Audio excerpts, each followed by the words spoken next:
humans have hearts that are not unfeeling towards others. Suppose someone suddenly saw a child about to fall into a well. Anyone in such a situation would have a feeling of alarm and compassion. Not because one wanted fame among one's neighbors and friends, and not because one would dislike the sound of the child's cries. From this we can see that if one is without a feeling of compassion, one is not human. So it's important to note here that Mencius makes he's not saying that everyone would actually do something. But it's just that moment of panic that you would feel upon suddenly seeing a small child about to fall into a well. This, he thought, was evidence that human beings naturally have compassion for others, regard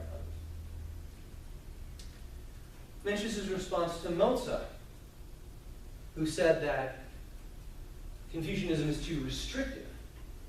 What we really should have is impartiality. Now, in past ages, there were those who did not bury their parents. When their parents died, they took them and abandoned them in a gully. The next day, they passed them by, and foxes were eating them, and bugs were sucking on them. This is really appropriate for Halloween, right?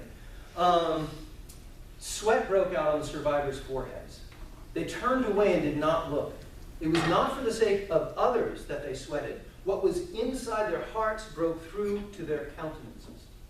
So they went home and, returning with baskets and shovels, covered them. There's some particular feeling that we have for our parents because they raised us, because we're close to them, that we don't have for people on the other side of the world or across the kingdom.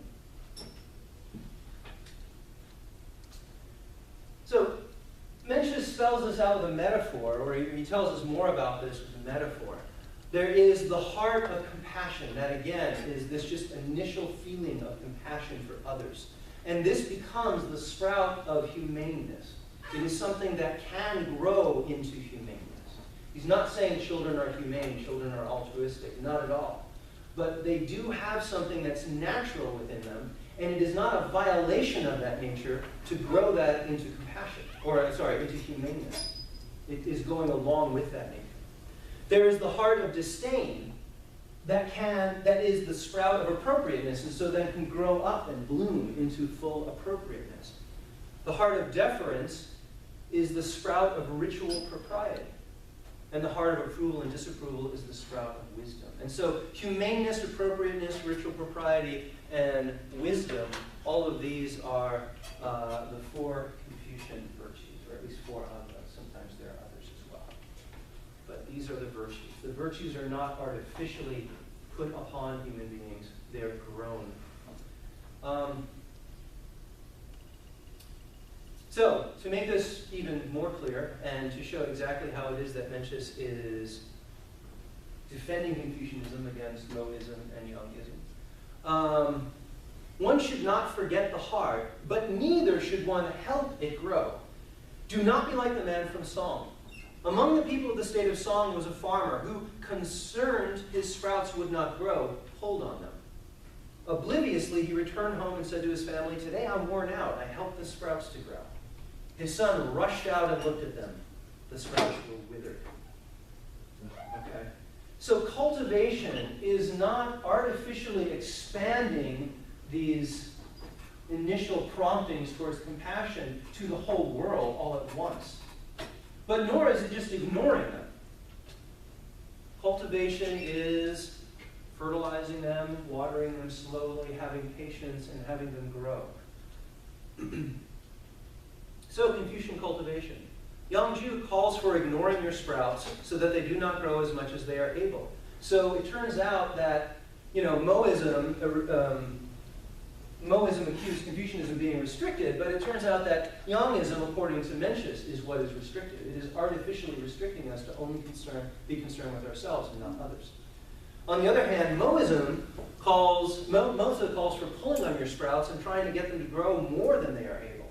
So Moism, it turns out, is artificial. Confucianism is in the end. So Confucianism is both natural and expansive.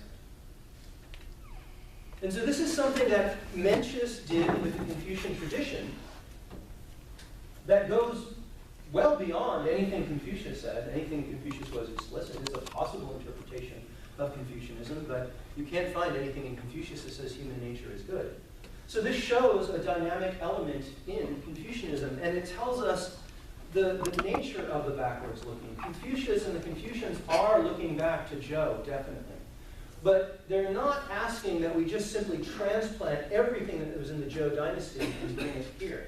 Instead, we should look back to the Zhou as a model, because in the early Zhou dynasty, they were able to handle the contingencies of their time really well. We should learn similarly to handle the contingencies of our time.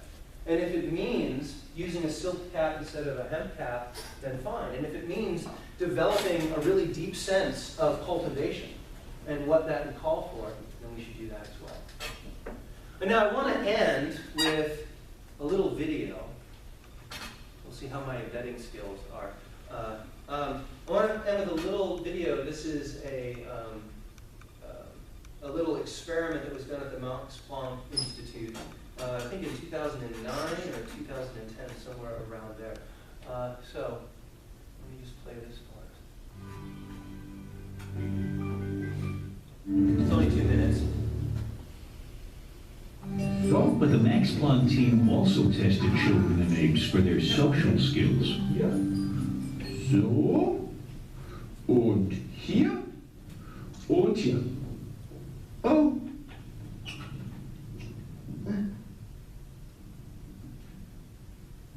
Ach so. Und hier. Fertig. Let's see, I'll put this one up here, and then I'll just put this one up. Well, the help the kids gave was entirely spontaneous. Thank you, Dankeschön. Okay, all done. The surprise was that chimps also volunteer when an object is out of reach.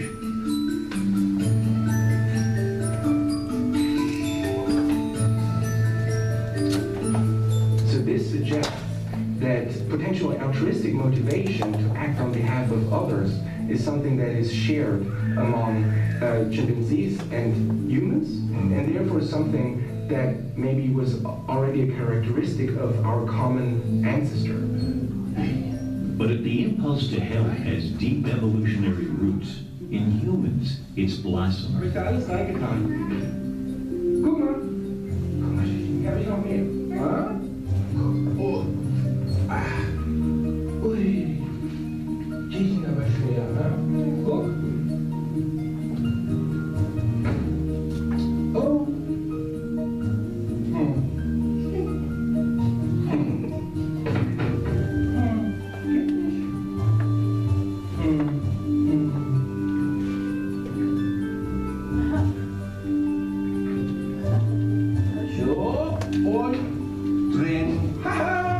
While helping in chimps was limited to reaching tasks, human children are eager to help with all sorts of troubles. And what's more, they seem to enjoy it.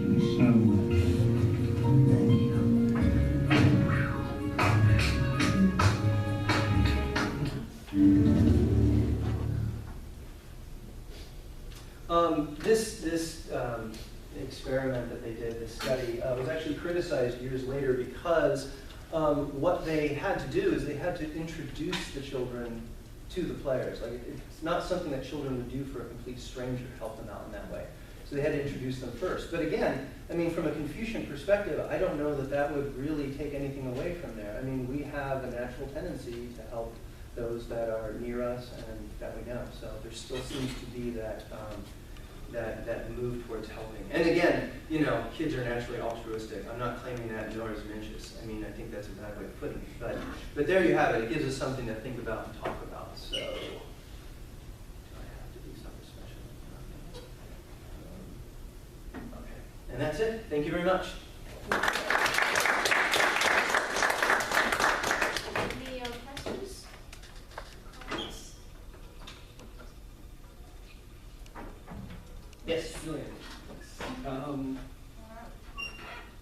One of the criticisms you said of Confucianism was that it was too partial in the caring. Mm-hmm. Is there any idea that Confucius may have actually believed that it was not necessarily just for small individuals, but it could have been extended even farther than what's interpreted maybe for a community, a state? It could grow, and maybe at that time, since there weren't larger cities, that's why it didn't necessarily Good. Well, actually, and so that's a great question and a great point. And one way of looking at Confucianism is that it really shares a goal with Moism, in that we want the world to be well governed.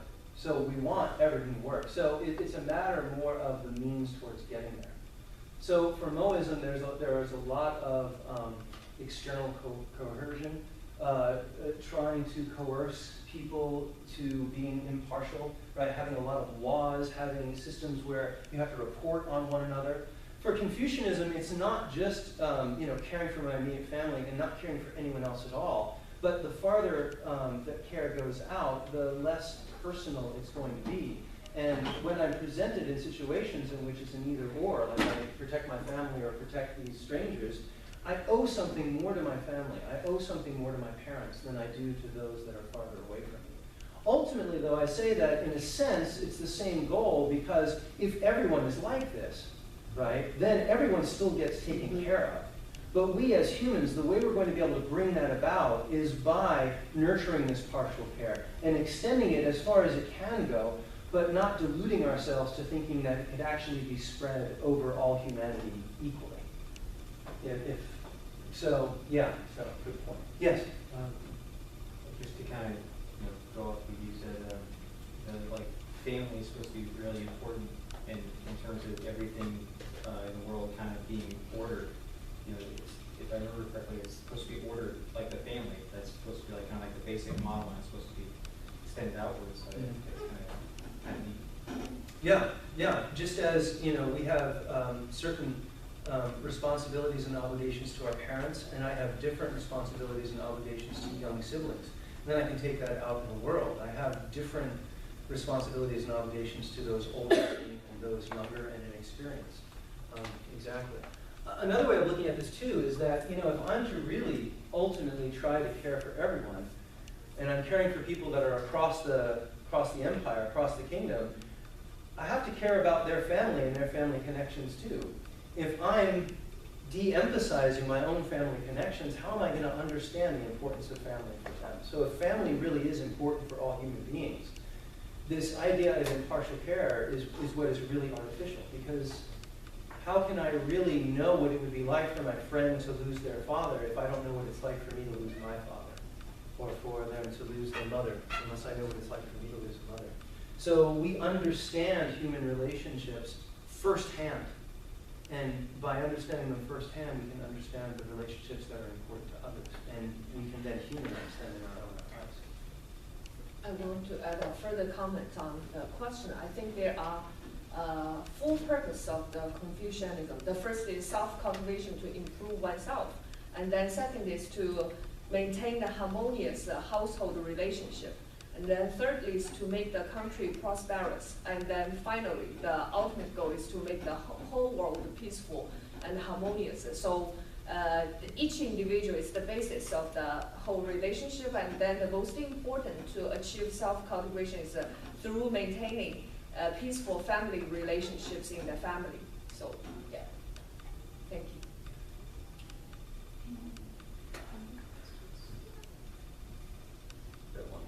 Okay. So we talked about pulling the sprouts and how that relates to essentially, it has to be natural. Is there a line between cultivation and forcing it?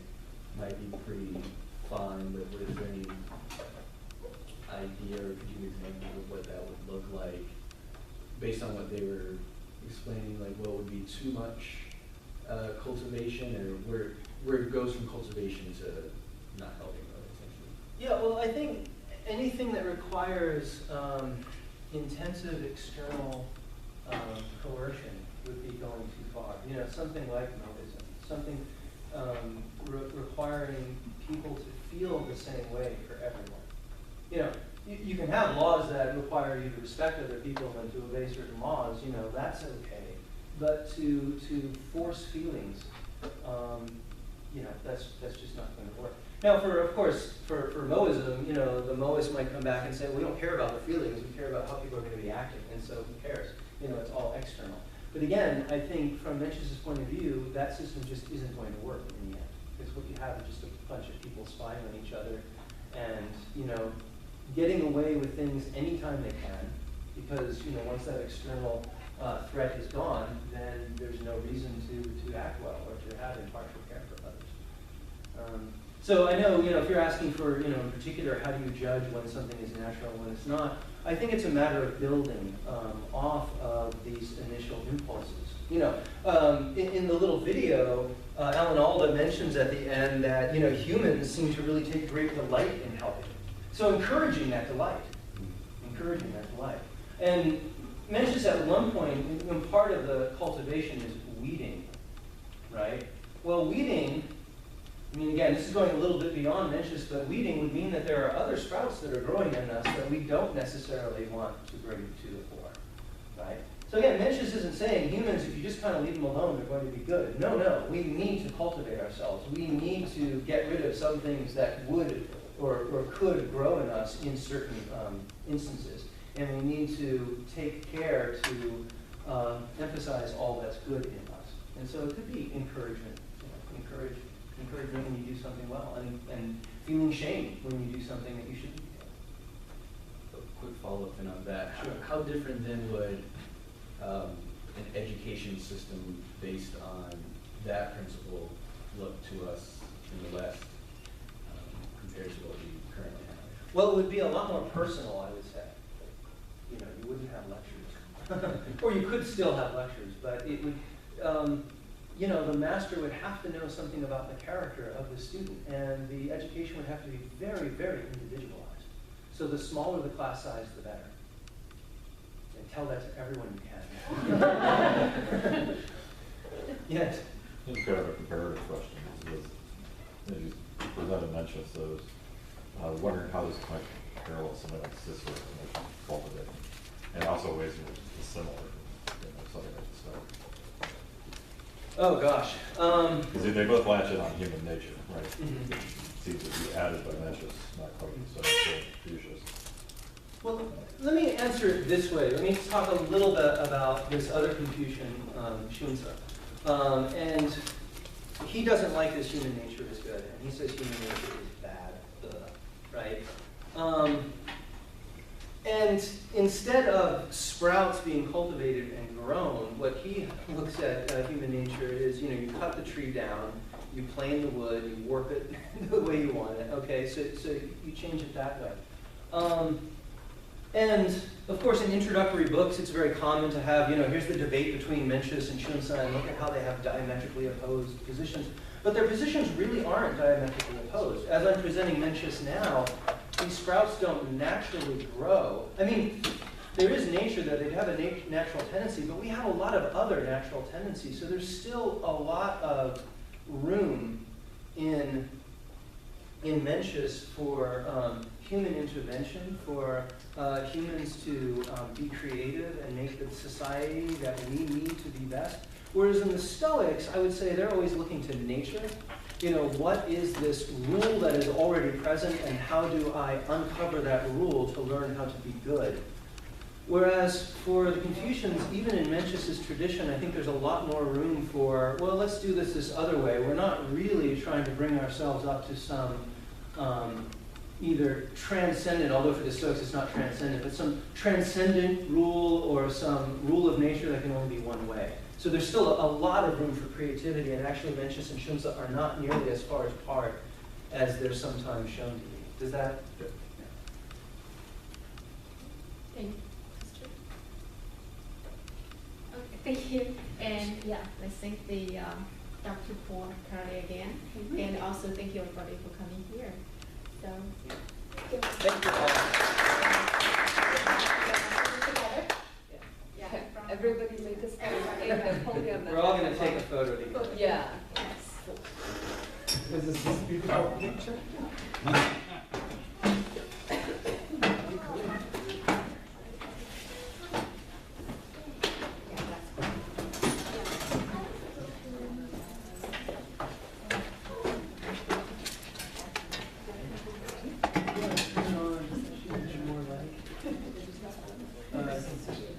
Take a picture with my cell phone?